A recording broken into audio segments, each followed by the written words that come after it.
trying to get better with this thing. It does a weird, like, landscapey upside down crap. All right, guys.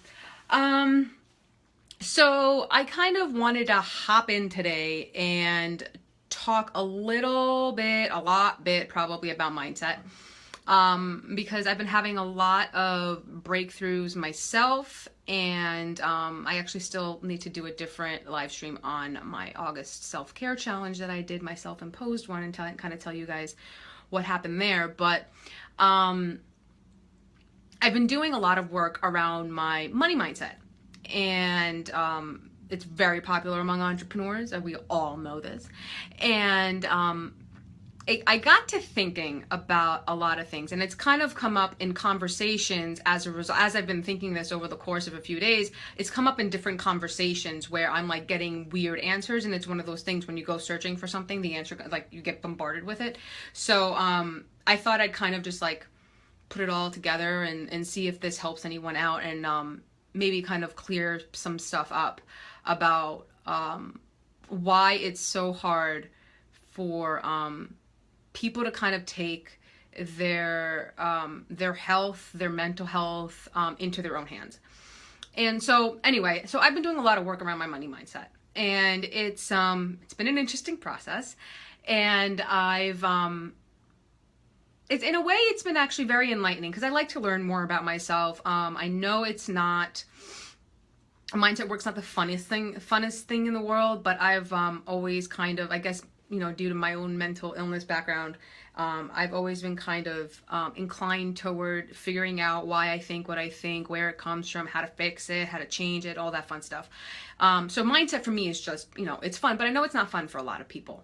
And I have to be honest about it, that when it came to the business, the money mindset stuff, I didn't do. I worked more on the mindset stuff that I was comfortable with. And again, that's a mindset block of its own. Like, I'm really willing to work on the mindset for my health and my habits, as long as I don't have to talk about the money thing. And then when I finally kind of came around to the money thing, hello, who's ever's on? Please say hi. Can't see.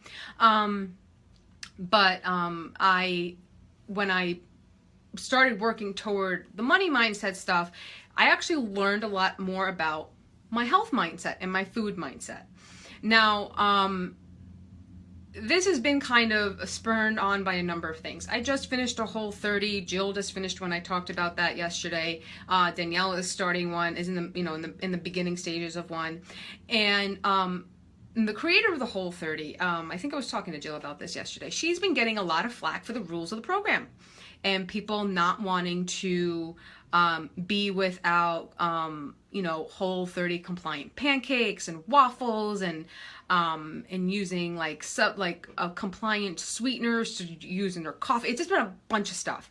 And it's because, like, I was laughing when I was reading some of these mean tweets that she was getting, because I could so clearly see that these people had a food mindset issue. They just, I was like, if you can't give up waffles and pancakes for 30 days, if you can't give up dairy for 30 days, that's something you need to explore, because that's a bigger block to you than, what else are you not willing to give up? What else are you not willing to change for 30 days just to see what happens?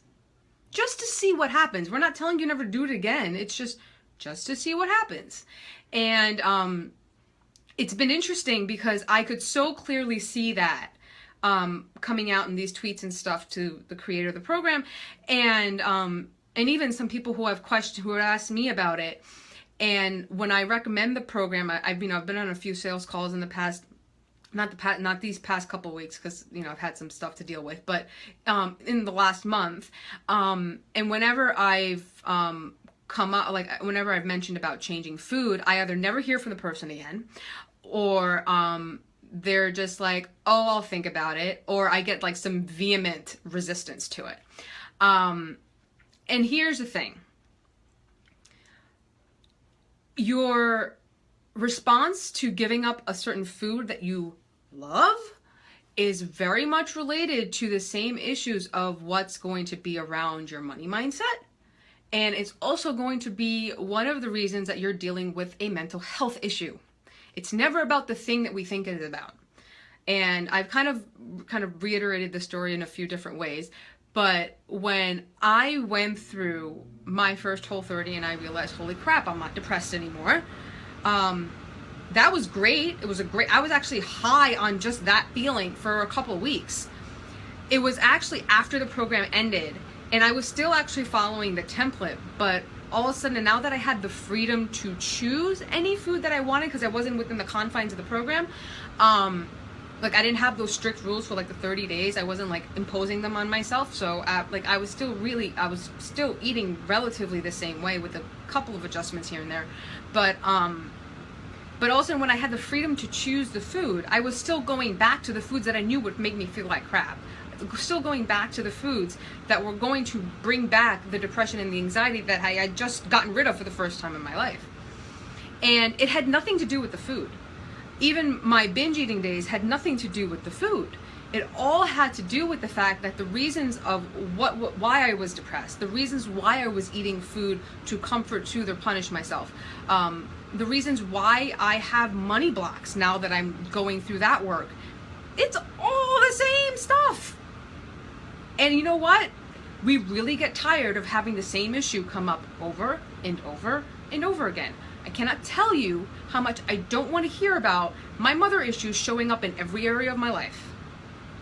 I can't stand it. But the thing is that it will always come up in my life. Unless I am proactive about it and deal with it and sweep it out of the way before it gets too out of hand, it will always come up in my life. I'll never have kicked it. It will never not be an issue. It is just, that's just what it is. We all have a demon. We all have a set of demons. And this, this can apply to, I'm using food, money, and mental health. This could apply to addiction, drug addiction. This could apply to eating disorders. This could apply to anything. But it's never about the thing you think it's about. And whatever is causing you to have problems in a set area, whether it's your weight, or if it's being able to eat clean consistently, or if it's to follow a program like the Whole30, or if it's trouble making money, or if it's trouble healing depression or mental illness or bipolar or addiction. Whoever's on, please say hi. I can't see who's there.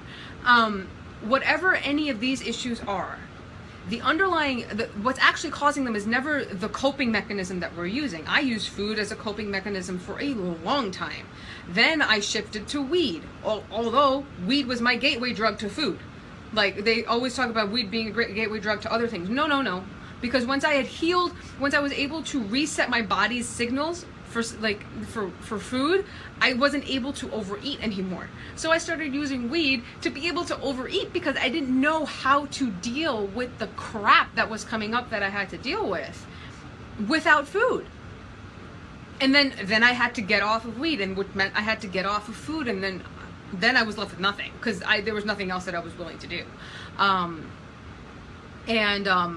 It's Oh, actually, no, I take that back. Smoking was part of that for a while. Yes, I smoked. And all of this stuff came around back to the same thing. There was something I didn't want to deal with. There was something that was coming up that was causing me to feel less than, not enough, unworthy, unloved, and I was punishing myself because I believed those things. Now, the money thing comes up a lot for people, but as far as from what I do, and I talk about food a lot, and I'm still going to be talking about the same self-care stuff I've always talked about. It's just going to be in relation to how to heal mental illness, but it's still going to be like the same concepts still apply. I'm not reinventing the wheel here. All right, there's nothing to reinvent. There's a reason that therapy is recommended for mental health, people who are dealing with mental illness. There's a reason for that. It doesn't always work, depends on your therapist, and if you're going to a shrink, you're most likely going to get drugged up because, again, even they don't want to deal with uncovering all this stuff. They're not trained for it. They're trained to prescribe. And that's kind of the really big problem around it, is that our society drugs us up.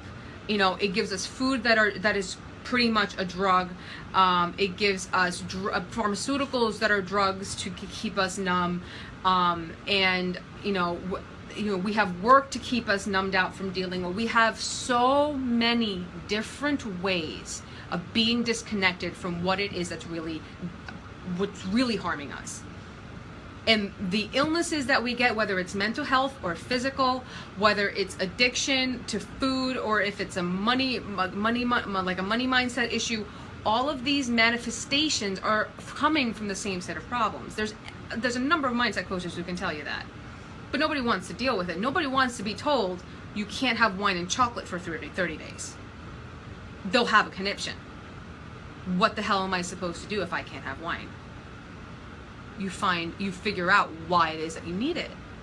And what I found surprising, that even now, I'm still working with entrepreneurs. I'm just working with entrepreneurs who have, mental health issues. But even with all the mindset work that goes around entrepreneurs, they are not willing to change their food. They're not willing to practice consistent self-care because the blocks are the same. They're money mindset blocks that they're willing to work on. But those same blocks that are coming up with your money are going to come up with your self-care, particularly with your food and sleep. Because those are the two things that we'll use to make ourselves feel better. That can keep us in a state of stress where we feel. Okay, I don't know what's going on with this thing. It's done that twice to me today. Hopefully you guys can see me. I don't know what it is with freaking Facebook, but whatever. Again, whoever's hopping on, please say hi. I cannot see who's there, so please type in a comment and say hi to me so I can say hi back. But pretty much what this comes down to, oh, hey Danielle, how are you? Is all of the things that we think we have a problem with, whether it's our bodies, or if it's our food, or if it's money, if it's with our clients, if it's with, hey, how are you? If it's with our, with our clients, or if it's with our business partners, whatever it is, it comes down to these same core issues that we are so tired of dealing with. Like I said, I wish that I didn't have to go through some mindset work and have something come up about my mom. I wish to hell one time that happened. It doesn't. And I've come to the point, I remember when I had a mindset coach early in the year, I was like, damn it, I am so tired of this thing coming up all the time. And it showed up with my food initially, it showed up in my depression after that, it showed up over and over and over again. And it's now showing up in my money, it's showing up in my clients, it's showing up in my business, it shows up in my relationship with my boyfriend, it shows up everywhere. And the thing is that we all have that thing. And unfortunately, because the first few years of our life, we are incredibly dependent on our parents, that's the way that nature has this whole system set up. It's set up that way for a reason. Especially when it comes to food and mental health, those are the two things that will connect back to whoever your primary caretaker was. I'm assuming it's the mother for most people, but it could be a father if you had a single parent, or if your mother was the breadwinner and wasn't around. It depends. Whoever your primary caretaker was, whoever was responsible for nourishing you, for providing, I can't talk today, for providing the security of the home and security of yourself and being fed. Those issues are going to come up over and over again. The same way that if you do advanced mindset work, you have the relationship with your father is how you spend money and how you deal with money, and then or what your perception is about making money, and then with your mother is how you it's always like self-worth issues are around your mother. And yeah, and we all do, Danielle. That's the thing, is we all have something. So why are we so afraid of saying we're not indicting our parents? I spent lots of years not dealing, and there's still times when I want to bang my mother over the head for being a bad mom. She did the best she could with what she had. I could have been a lot worse. I seriously could have been a lot worse given my perception of what my childhood was. And that's just the thing. It's our perception of it. You can change that. Perception is reality is a saying for a reason. Yes, it's a cliche, but it's a cliche for a reason. Reality is never reality. We don't know what real reality is. It's whatever we perceive our environment or what's going on around us as what we think is real. Yeah, and it's I get it. when I started off on changing my food, I didn't realize that I had a mother issue with it until I went back home and I got so many comments from my mother about losing the weight and not eating this and not eating that. And that's the thing. So many people, like, I'm sure there's plenty of people here, if you're Italian or if you're brown, like my brown, you've gone through this, where if you don't eat what whoever cooked it, usually it's your mom or grandma, whatever they cooked, and you don't eat it, somehow you don't love them. Like, it's ingrained in all of us, and it is very hard to separate yourself, especially from cultures that have a lot of foods that could cause problems with those of us who have a mental illness or who have a digestive disorder that can't handle gluten or dairy, you know? And for me, if I stopped eating the bread my mom made, and not ironically, I say that facetiously, but my food addiction was always bread, because that was what my mom made by hand all the time. She made a bunch of other stuff too, but that was what I loved the most about what she made. So whenever I see myself gearing toward the food, especially the fresh warm bread that you get at the grocery store, like, I love that shit, that I know that there's something coming up about my mom. There's something coming up where either I don't feel loved, I don't feel comforted, I don't feel nourished, I don't feel something that my mother should have provided for me, and I didn't feel like I got it. It's not necessarily that she didn't give it. Granted, my mom's a weird case. She's got MPD. It's a whole different thing. But even in that, it's still my perception of it. So I may not think, she probably didn't love me. This is why I recommend this book to everyone. If you guys have issues with figuring out how to love yourself, even loving others, but definitely, I actually use this for self-love a lot. The 5 Love Languages by Gary Chapman is a fantastic book that everybody needs to read. And I apply it to self-love a lot. I use it in the self-love category a lot, but it also helps a lot in loving others. But you can't learn how to love others until you know how you need to be loved. So that's just a side note on that one. And it's what was I saying? Oh, like, so for me, it's like, whenever I feel myself wanting to have something bread-like, whether this actually came up a couple of days ago, I wanted cake. I don't like cake. I actually really don't like cake. I'm not a sweet person. The only sweet things I eat is actually just fruit. And I don't know, I don't like cake. And I'm like, why do I fucking want cake? Because it was the closest thing that I could see in my head that I could get to right now that was bread-like. And it was because, like, again, I feel like I went through a whole lot of shit the past couple of weeks. It's been a really tiring time, and I wasn't taking care of myself the way that I normally would like to, because my schedule was all off and I was feeling all off, and I hadn't dealt with all the emotions of everything that had gone on. And so I wanted to feel comforted. I wanted to feel loved, and bread was my way of doing that. It's an old habit. It will die hard, but my awareness of it, and then being able to, A, reach out to somebody who could help me get through that point, and B, start getting back to the things that I know that would help me feel all those things instead of the food, saved me from eating a whole bump pan by myself. And I actually still ate a couple pieces of it, but I ate it guilt-free. Like, it was like really good cake, and it was all organic and all that fun stuff. Yes, there was gluten in it, but I don't like frosting, and I used non-dairy milk, so I was kind of fine with that. And I was like, a little bit of gluten's fine. I haven't really had any negative effects from it, so it's possible that my gut's healing, but whole different story for another day. But all of this stuff will come up. It comes up in your money mindset. It's going to come up when you're dealing with your mental illness. It's going to come up when you're dealing with your food. That's why, like, I find it funny with entrepreneurs who are so mindset oriented that they're not willing to recognize that, yeah, you know what? My perception of how my parents raised me is wrong somewhere, but I just don't want to deal with it. Because it'll just kind of go away. Come on. We all know better than that. But God forbid I tell an entrepreneur that they have to change how they eat. Oh my God, the pushback that I've gotten on that. And it's why a lot of entrepreneurs are incredibly unhealthy. They'll focus on the working out, but they won't put the pieces together and actually change their food. Because that will up-level you in such a way, because you will have to deal with those issues. When you deal with your food, you will deal with the same issues that you're dealing with in your money mindset. And they both work congruently, and they work together. I'm like at a loss for words today. I think I'm way too caffeinated today. But I just find it really funny that mindset work is so, like, it's a whole industry now. And